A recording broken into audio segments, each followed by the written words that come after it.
Welcome to yet another English lesson. Today we will go through a brief analysis of the short story The Toilet, which is written by Gcina Mhlope. The author, Gcina Mhlope, was born in 1960. She's a well-known South African activist. She's a freedom fighter, actor and director, and storyteller. Let us take a look at her enthusiastic storytelling. Many animals lived there. All kinds of animals that lived in the water.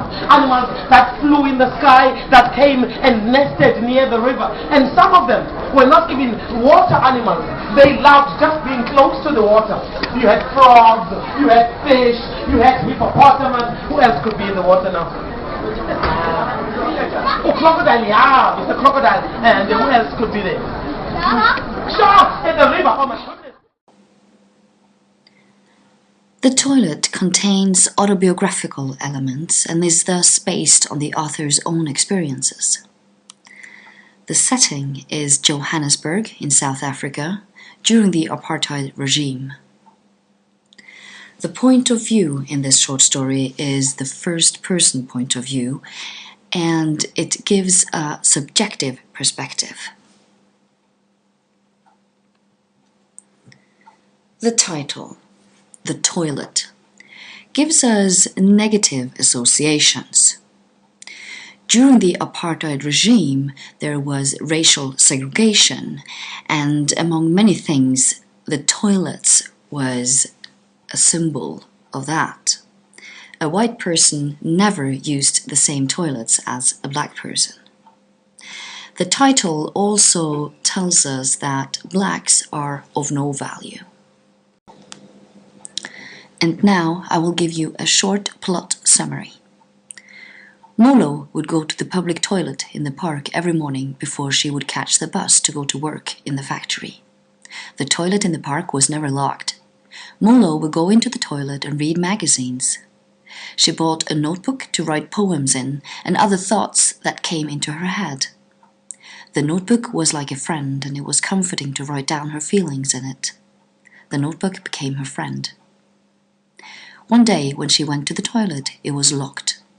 It was on this day that Mhlope realized that the toilet did not belong to her. She decided to go sit on a nearby bench and write a story. There are three central characters in this story.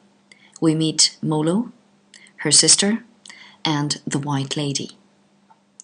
The main character, Mhlope, she defies tradition. She's artistic and creative, educated and independent. She fights back racial and sexual discrimination. And she also develops throughout the story, from being invisible to liberated and strong. Mhlope's sister, she represents the traditional black values and sex roles. The White Lady, she is condescending and cold, artificial and decadent, and also privileged and materialistic. The girls at the factory, they also represent the traditional. This short story contains a lot of symbolism. People, places and things all have a strong symbolic meaning. Let's go through a few of them. The public toilet symbolizes privacy, mental and emotional relief, and shelter and protection. The new window and painted door symbolize Mhlope's new beginning. The White Lady symbolizes a contrast between blacks and whites. She is also the perfect white housewife. The story presents her as superficial and as having an empty life. Her garden symbolizes security and superiority. The dogs, they do symbolize power through intimidation and fear. And they also represent the apartheid system in South Africa, which, well, did the same thing. They used their power through intimidation and fear. The room of Mhlope's sister is a presentation of containment and also deprivation of freedom and human dignity.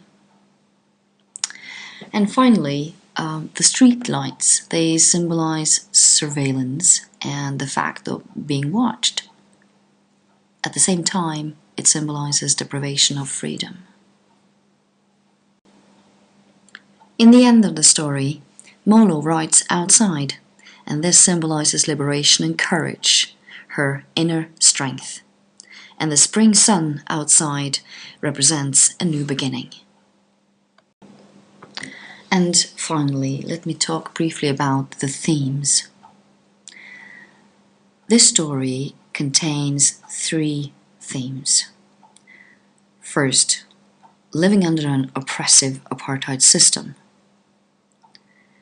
Second, the importance of retaining pride and hope in seemingly hopeless conditions. And 3, the story also criticizes the stereotypical role of blacks and women.